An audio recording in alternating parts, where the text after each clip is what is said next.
Euh, alors, je reprends là ma casquette de conseiller financier, hein, improvisé mais néanmoins réel. Euh, J'avais posté sur quelqu'un qui veut rester loser, apparemment, mastodonte. Mes conseils des conseils financiers si vous voulez monter une entreprise, quel qu'en soit le secteur. Numérique, principalement numérique, mais pas que numérique, nourriture, boissons, et on en a vu des exemples, hein, et dans la musique aussi. Et une entreprise qui marche dans la durée. Le plus important est de ne pas réussir. En effet, si vous réussissez, vous passerez d'une entreprise underground à une entreprise commerciale, ce qui vous attirera de nombreux ennemis et détracteurs. Ne réussissez jamais, telle est la clé de la longévité et de la bonne réputation d'une entreprise. Malheureusement, ce tort s'observe partout. C'est-à-dire que dès qu'on réussit, on est blackbooté, on est blackboulé, on est renvoyé, on n'a pas le droit de réussir. Bon, ça s'observe. Par exemple, bêtement, Google, par exemple. Ça a commencé comment Google? Ça a commencé par deux potes qui bidouillaient du code source dans une chambre d'étudiants et ont abouti au moteur de recherche Google. Puis ils ont cherché plus loin, ils ont voulu grandir, hein, on a réussi avec un moteur de recherche Google, donc voilà. Donc ils ont ajouté des tas de code source, hein, du code source au code source. Et de fil en aiguille, c'est devenu un moteur de recherche le plus prisé et le plus puissant et le plus complet du web. Bon, non content de ça, qu'est-ce qu'ils ont fait? Ils se sont dit, bah on a un bon moteur de recherche, autant faire pour lui un navigateur construit autour de ce moteur de recherche et qui va propulser ce moteur de recherche encore plus. Il sera expressément fait pour ce moteur de recherche. Donc ils se sont basés sur le projet open source Chromium et ils ont fait Google Chrome. Voilà. Bon. Euh... et maintenant, ils se ramassent les déboires juridiques. Mais, les deux créateurs ont quitté, ont vendu. Dès que la réussite a été obtenue, qu'est-ce qu'ils ont fait? Bah, ils avaient des bonnes parts de marché avec des bonnes valeurs boursières.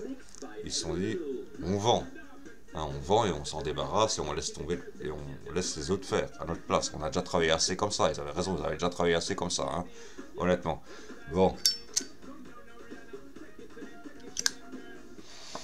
Mais maintenant, on critique Google. On critique Google. On critique non seulement Google Chrome, mais Chromium aussi, qui est le projet open source à la base de Google Chrome, qui n'est pas Google Chrome. Chromium n'est pas Google Chrome.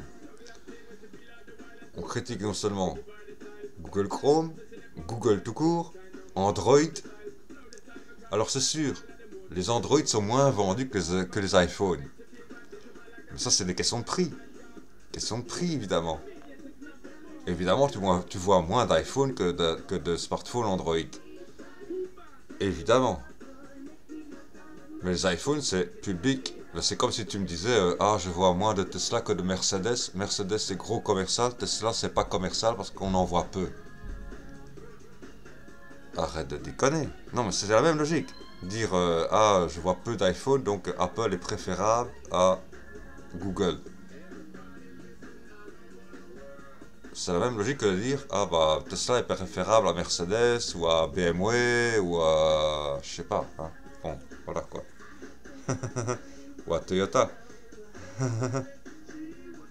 Non mais ça pousserait à dire ça finalement, hein, ça pousserait à dire ça. Sauf que Tesla fait partie d'un grand groupe, celui d'Elon Musk, et que donc Elon Musk ayant réussi, forcément, il se ramasse toutes les critiques possibles et imaginables. Il y a des raisons de critiquer Elon Musk, mais des tas de raisons de critiquer Elon Musk, mais soyons clairs, Elon Musk n'est rien d'autre quand il s'exprime qu'un drogué. Il l'a dit lui-même, la consommation de kétamine rend service à mes actionnaires. Donc il a avoué consommer de la kétamine. Donc être drogué. Être drogué quasiment tout le temps. Ce qui lui fait dire des conneries, bien évidemment. Et il n'hésite pas, et ah, ce qu'on voit, c'est son cirque de drogués. Bon, il est semblable à tous les drogués, finalement. Hein, à tous les junkies drogués, qu'ils aient réussi ou qu'ils aient raté leur vie. Hein, bon, peu importe. Hein. Lorsqu'on est drogué, on n'a plus le cerveau très clair. Bon. Mais on l'a vu aussi avec Quick, la bagarre entre Quick et McDo, par exemple. La différence. McDo est une entreprise qui a réussi. Et qui a réussi mondialement. Pas seulement aux États-Unis, mais mondialement. Résultat, lorsqu'on s'intéresse à la malbouffe, quelle est la première cible? Le McDo. Mais ces gens qui critiquent McDo, ont-ils été au McDo? Parce que ce qu'on voit sur l'affiche publicitaire de McDo,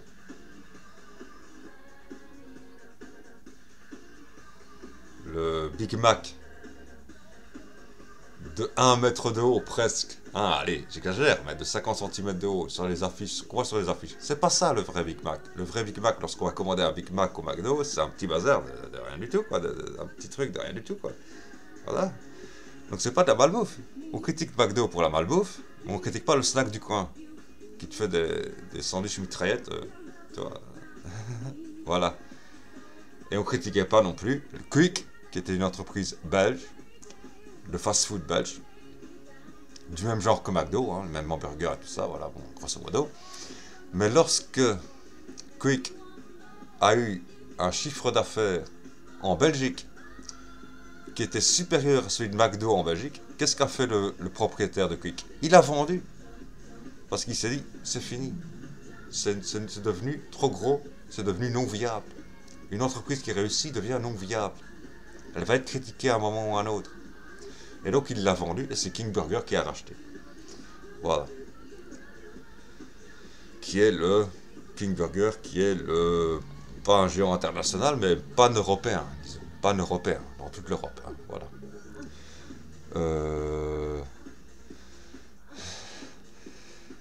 Mais on voit, donc McDo qui a réussi internationalement a été ultra critiqué sur la malbouffe, etc. Alors qu'il n'y avait pas que lui qui faisait de la malbouffe. Tous les snacks, tous les bêtes snacks de quartier en font pire encore que du McDo. Parce que le McDo, quand ils font des frites, c'est sans huile. C'est frites sans huile. C'est l'un des grands inventeurs de frire des frites sans huile. Des frites du snack, c'est avec de l'huile. Excuse-moi de te le dire. Ah, voilà. Alors voilà. Donc déjà là. Et puis plus récemment, la pâte à tartiner aux noix grillées, hein, spécialité Maghreb, bah on voit ce qui est arrivé en Europe. Dès qu'elle a connu un très grand succès, directement, flow, augmentation des ventes partout en Europe. Très demandé en Europe par plusieurs publics, hein, pas que par le public maghrébin, et maintenant interdit. Bon, pour des raisons certes légales, puisqu'elle contenait trop d'une substance non naturelle, on n'y parlera pas, et effectivement tous les produits qui se vendent en Europe sont soumis au même régime, ils ne peuvent pas contenir cette substance à ce taux-là. Voilà. Donc on en fait un problème de jalousie. Mais c'est vrai qu'il y avait un problème de jalousie là-dessus, parce qu'on allait chercher la petite bête. Ah, vraiment.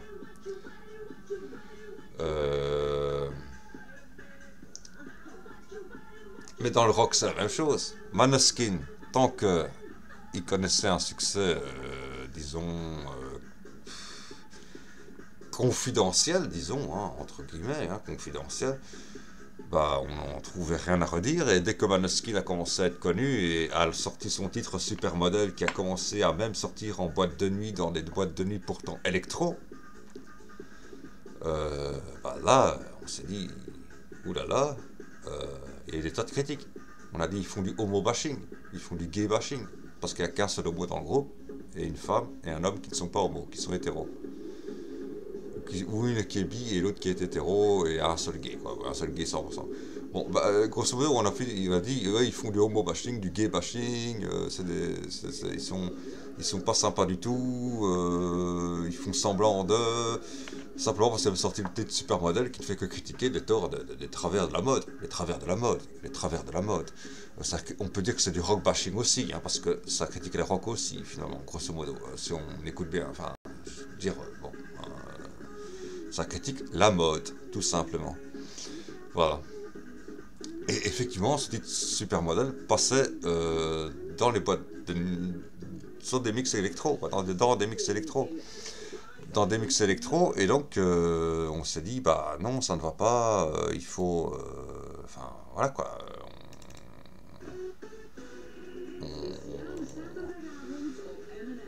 Voilà quoi. Parce qu'ils ont réussi. Et parce qu'ils ont réussi, ils ont été critiqués. Donc dès qu'on réussit, on est critiqué. C'est comme Microsoft. Microsoft, ça a commencé comment? C'est un délire d'étudiants qui... bon, voilà. Il ne savait même pas lui que ça allait marcher. Il voulait même... Enfin, il voulait juste s'amuser, quoi, grosso modo. Hein. C'était les grandes époques, hein, de 68, 69, 67, 68, 69, le Summer of Love aux États-Unis, côte ouest, voilà, hein, pendant qu'à la côte est, on faisait taper sur la gueule. Bon, voilà. À la côte ouest, on baisait pendant ce temps-là, entre bourgeois, hein, bien, bourgeois. Et puis les filles paumées qui allaient là pour... parce que, bon, les bourgeois, les mecs assez friqués de la côte ouest avaient de l'argent pour s'acheter de la drogue. Et comme j'ai toujours dit, bitch of the band with drugs in the pocket. Hein, bon, voilà. Bon. Mais ce qu'on appelle aujourd'hui chemsex a toujours existé, ça a existé depuis 67, hein, c'était LSD, hashish et sexe. Ça s'appelait on n'appelait pas ça chemsex encore, mais ça existait déjà. Bon, voilà. Bon, bah le gars, patron de Microsoft, le Bill Gates, c'est un gars qui s'amusait, et voilà. Il s'amusait à coder, et ça a réussi. Ça a créé Microsoft. Évidemment, il l'a vendu aussi, voilà. Il s'en est débarrassé, quoi. Mais il s'en est débarrassé. Le problème, c'est vrai qu'il y a des torts à Microsoft. Des grands torts.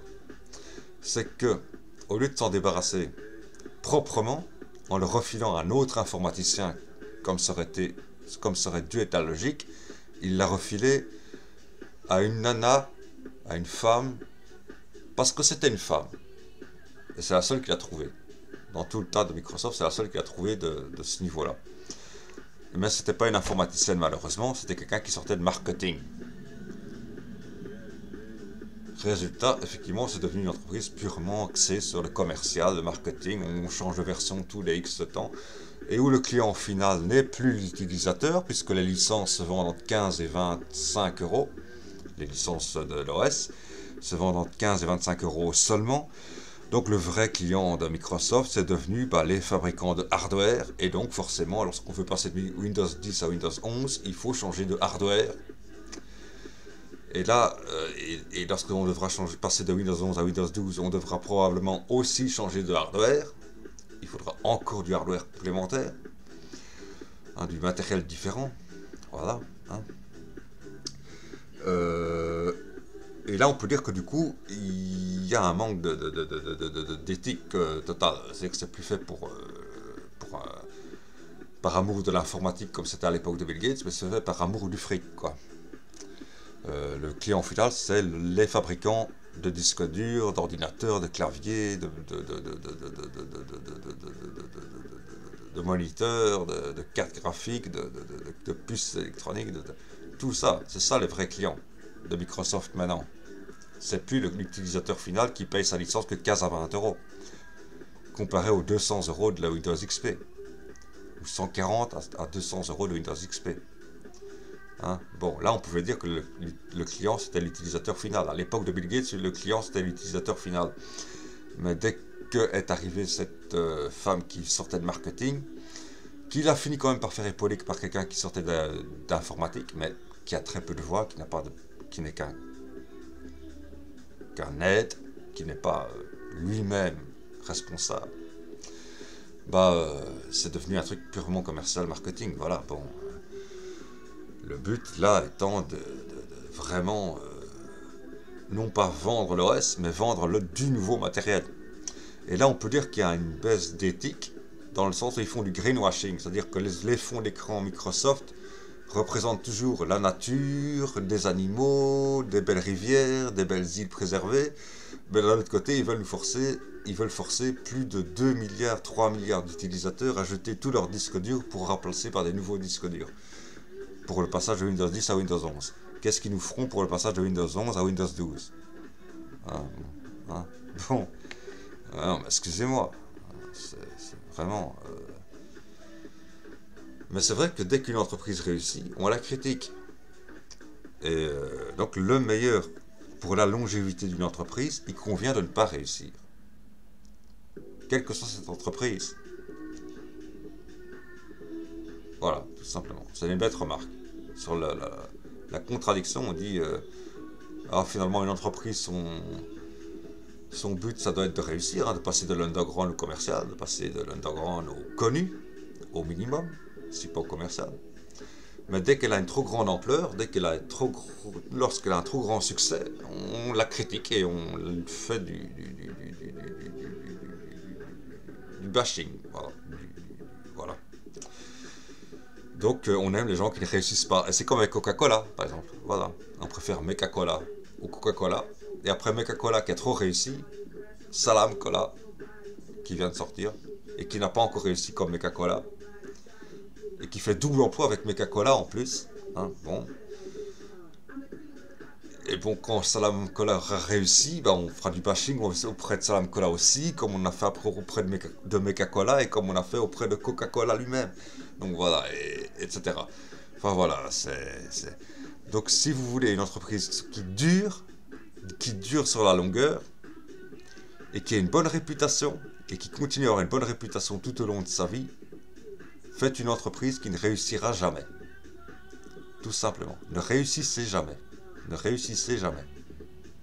Voilà.